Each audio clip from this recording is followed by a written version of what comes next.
Halo, Bwana asifiwe sana. Nawakaribisha katika kipindi cha neno la Mungu ambacho kinakwenda kuanza muda sio mrefu wakati huu. Mungu atubariki katika usikivu wetu huu. Ni ndugu yenu Bishop Paulo Bendela, askofu mkuu wa makanisa ya Ufunuo Tanzania. Tunapoingia katika kipindi chetu, ninawakaribisha kwa sala na maombi. Baba, katika jina la Yesu, tunakushukuru kwa ajili ya wema wako na baraka zako na utukufu wako. Tunakuomba, tunakualika na kukunyenyekea, kukusihi uwe pamoja nasi kwa neno lako, kutokana na mapito yetu ya kukuelewa na kutokukuelewa. Basi tupate baraka zako ili utuhudumie sisi watoto wako, kwa jina la Baba na Mwana na Roho Mtakatifu, amen. Ndugu zangu, nina mambo kadhaa ambayo nataka kuyazungumzia. Jambo la kwanza, unabii na manabii, ishara na maajabu, miujiza yake na matendo yake, maagizo na kufa na kufufuka kwake. Mungu awabariki sana na karibuni sana. Kuzaliwa kwa Yesu Kristo kulikuwa ni kwa unabii. Kabla hajazaliwa mwana wa Mungu Yesu, manabii wengi walitabiri kwamba atakapozaliwa Yesu atafanya maajabu makubwa na ya ajabu. Kabla hajazaliwa Yesu, manabii wengi walitabiri kwamba atatoa ishara na maajabu, miujiza na maelekezo na mafundisho kadha wa kadha. Kuzaliwa kwa Yesu kulikuwa na utisho wake. Hajawahi kutokea mtu aliyezaliwa duniani akafuatwa na ishara na vielezo kama hivyo, kwamba atakaye kuja 1 2 3, alafu atakaye kuja jina lake itakuwa hivi. Tunazaliwa tu, tunabatizwa sisi na wazazi wetu kwa majina ya asili, alafu tunaokoka, tunamwamini Yesu, tunakwenda kubatizwa, tunapewa majina ya kiroho. Kwa hiyo Yesu kabla hajaja duniani, kuna watu waliandaliwa na Mungu kuzungumza taarifa zake. Kama vile tunapopata taarifa kuhusu kiongozi yeyote duniani, aidha mkuu wa nchi, mkuu wa mataifa, mkuu wa mashirika, kama unavyoona Donald Trump akitaka kwenda kokote, marais wale wakubwa au rais wetu akitaka kutembelea nchi mbalimbali duniani au katika mikoa yake katika nchi yetu ya Tanzania, kuna watu wanatangulia kusema, lakini jiulize wewe, wakati unazaliwa nani alisema? Na wewe jina lako nani aliambiwa utaitwa nani? Kwa hiyo huyu ni Yesu tunayeeleza taarifa zake. Namba 2, ishara na maajabu yake.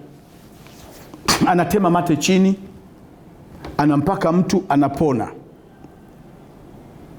Anainua mikate juu, mikate inafanyika miujiza, na samaki wanakula maelfu, wanatosha. Huyu ni Yesu tunayenena habari zake. Kivuli chake kinaponya wagonjwa.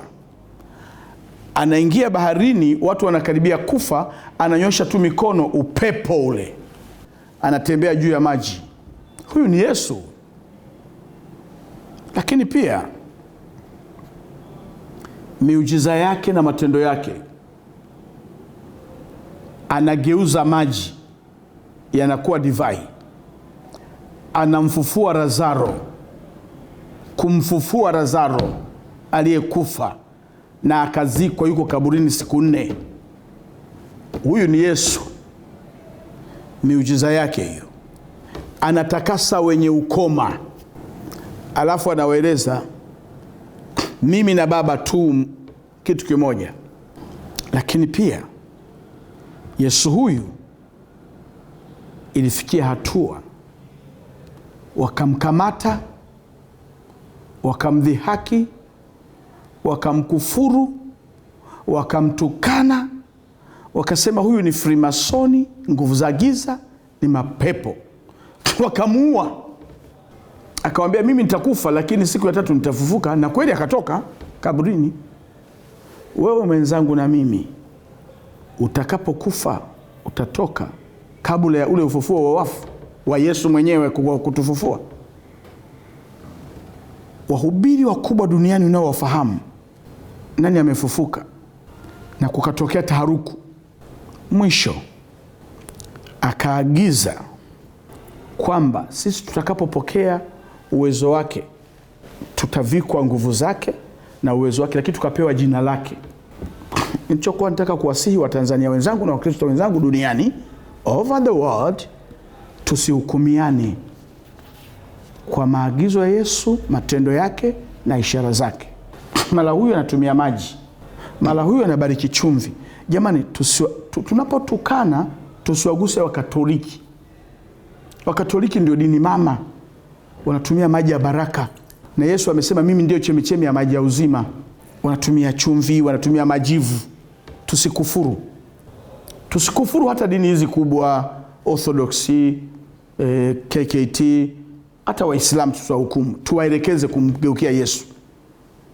Lakini pia hata wale wanaoanza sasa hivi, unaposema mtu akitumia mafuta, maji na chumvi anamkufuru Mungu au ni nabii wa uongo, tusiwahukumu kwa hivyo.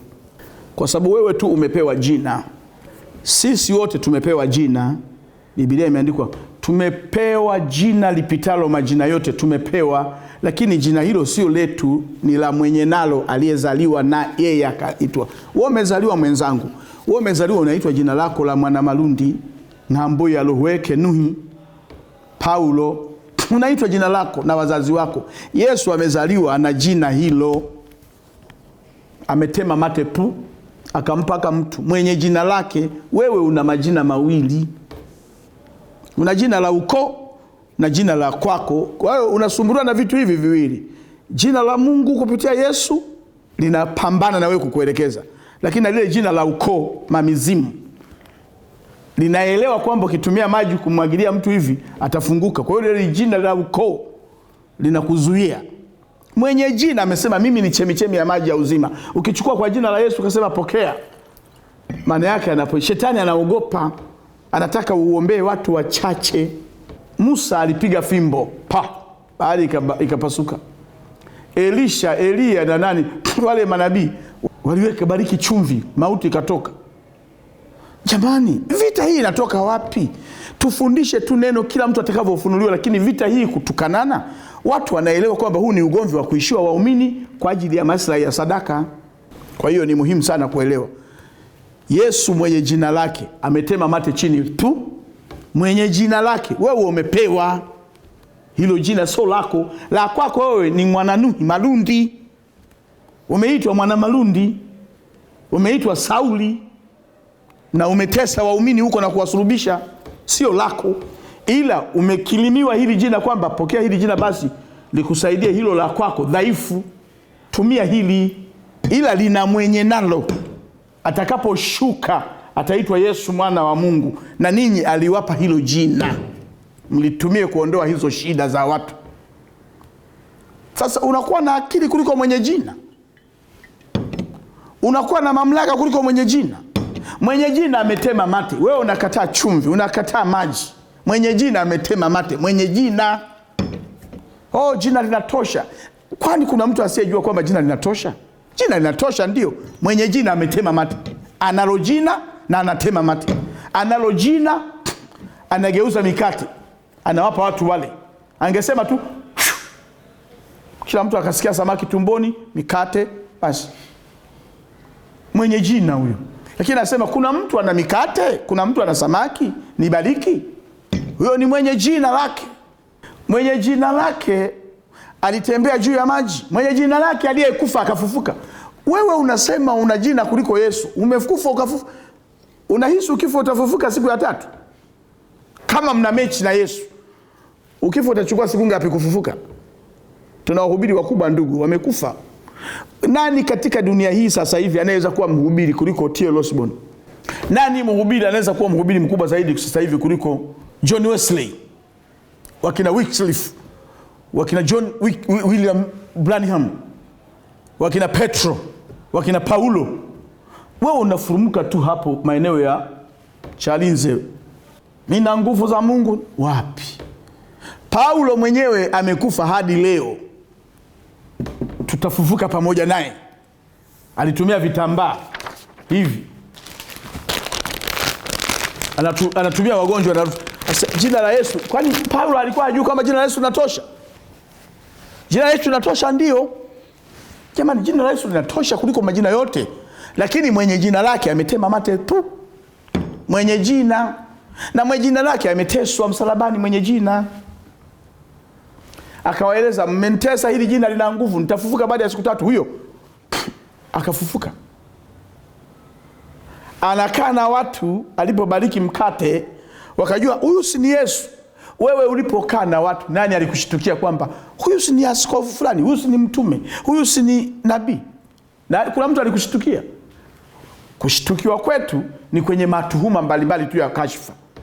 Tunapambana kutuhumiana tu, kutukanana tu. Huyo fulani ana tabia hizi, mara malaya, mara mlevi, mara mwizi, mara nini.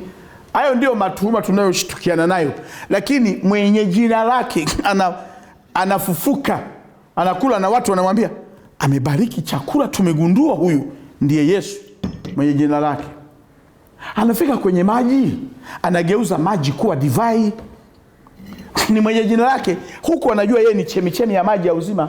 Hakusema divai hiyo kunyweni. Alisema leteni maji, leteni maji, leteni maji, nibariki, kutakuwa na kitu. Yani Yesu anaagiza leteni maji nibariki, kuwe na kitu.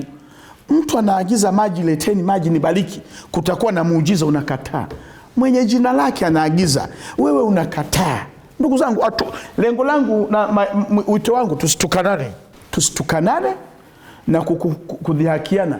Kila mtu amtumikie Mungu kwa namna alivyoitwa. Huko mbele watu wanatekwa, lakini huko mbele itafikia hatua mtu akianza ametumiwa na Mungu, unashangaa anatekwa, anasema ni serikali, kumbe ni wachungaji wenyewe na maaskofu. Ndio maana unaona sasa hivi hata wachungaji na maaskofu na manabii na mitume wanajilinda kuwa na watu. Watu wanalalamika, mbona una watu wanakulinda? Yesu analindwa na mitume 12. Kwa nini mtu kama watu wanatukana kwamba huyu ni mwongo, anatengeneza uzushi kwa ajili ya mtu, anamdhihaki na kumtukana, kwa nini mtu asijilinde?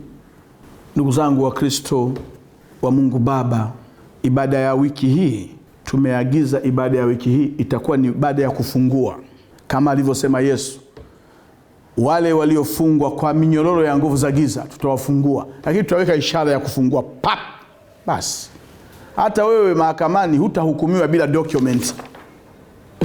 Wewe hutahukumiwa, utakataa mambo mengi, lakini anakwenda kwa document, ishara. Niwatakie ibada njema na maandalizi mema. Jumapili hii nawakaribisha kushirikiana pamoja nasi, lakini wito wangu kwa Watanzania na wahubiri wote, tusiwatukane wenzetu, tusiwadhihaki.